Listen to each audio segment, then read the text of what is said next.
आता चुकी नेमकी कोणाची? मी जॉबवरती असताना मला कॉल आला की तुमचं पार्सल आलेलं आहे. आता मिस्टरही घरी नव्हते, मीही घरी नव्हती, म्हणून आम्ही एका शॉपवरती ते पार्सल ठेवायला लावलं आणि पार्सलवाल्याला ऑनलाईन पेमेंट करून आणि आम्ही जॉबवरून येत असताना ना पाऊस चालू होता. बाईकवरती असल्यामुळे रायबा गाडीवरती झोपी गेलेला होता. मग गाडी तिथं थांबून दुकानाच्या साईडला आणि गाडीवरून न उतरता तसंच दुकानदाराकडून पार्सल घेतलं. आता पार्सल हातामध्ये घेताच मनामध्ये डाऊट आला की आपण जे ऑर्डर केलं आहे ते स्क्वेअर शेपमध्ये येणार आहे आणि हे रेक्टँगल बॉक्स कशासाठी. पण तरीही विचार न करता घाईगर्दीमध्ये ते बॉक्स घेतला गाडीवरतीच आणि घरी आलो. पाऊस चालू असल्यामुळे काहीच बघितलं नाही. आता घरी आल्यानंतर पण एक्साइटमेंट एवढी राहते की अनबॉक्सिंग करण्याची काही आणल्यानंतर.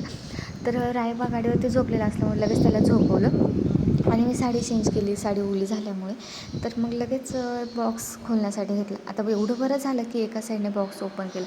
आता बॉक्स ओपन केल्यानंतर मध्ये बघते तर जेंट्स हेअर ट्रिमर होतं. आता खूप मोठी मिस्टेक झाली माझ्याकडून. माझ्या मनामध्ये शंका आली तरीसुद्धा मी एकदा तपासून घेतलं नाही की बॉक्सवरती पार्सलवरती कुणाचं नाव आहे काय. मग नाव वगैरे चेक केलं आणि तसंच दुकानामध्ये गेलो आणि त्या दुकानदाराकडे ते पार्सल दिलं आणि आमचं जे पार्सल होतं ते घेऊन घरी आले मी. आता घरी आल्यानंतर ना मी लाईट लावलेला होता व्हिडिओ शूट करण्यासाठी. तर प्रॉब्लेम असा होता, रायबा झोपलेला होता, त्याला लाईट सहन नाही होत. म्हणून मी सारखे त्याच्याकडे बघत होते, तो उठतो की काय उठतो की काय. तर रायबासाठी आता रायबाची स्कूल सुरू झालेली आहे म्हणून छान असा टिफिन घ्यावा म्हटलं. तर हा टिफिन मी ऑनलाईन ऑर्डर केलेला होता, ज्यामध्ये एक खालच्या साईडला मोठं कंपार्टमेंट आहे, त्याच्यानंतर वरच्या साईडला 3 छोटे छोटे कंपार्टमेंट्स आहेत.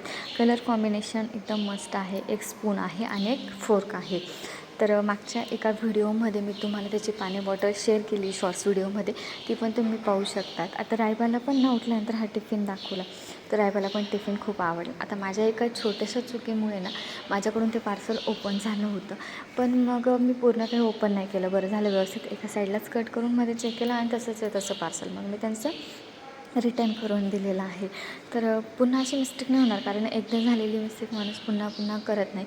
फक्त माझ्याकडून एवढंच चुकलं की मी घरी आल्यानंतर तरी त्याच्यावरती नाव चेक केलं पाहिजे होतं. माझ्या मनात शंका आली होती की हे पार्सल माझं नाहीच आहे म्हणून, पण मी चेक नाही केलं. आता जे झालं ते त्याला आपण काही नाही करू शकत, पण पुन्हा अशी मिस्टेक कधी होणार नाही एवढी तर मी गॅरंटी घेते. तुमच्याकडून अशी काही मिस्टेक झाली का कमेंटमध्ये नक्की सांगा. असं टिफिन पाहिजे असेल तर मी टॅग करते, तिथून चेकआउट करू शकता.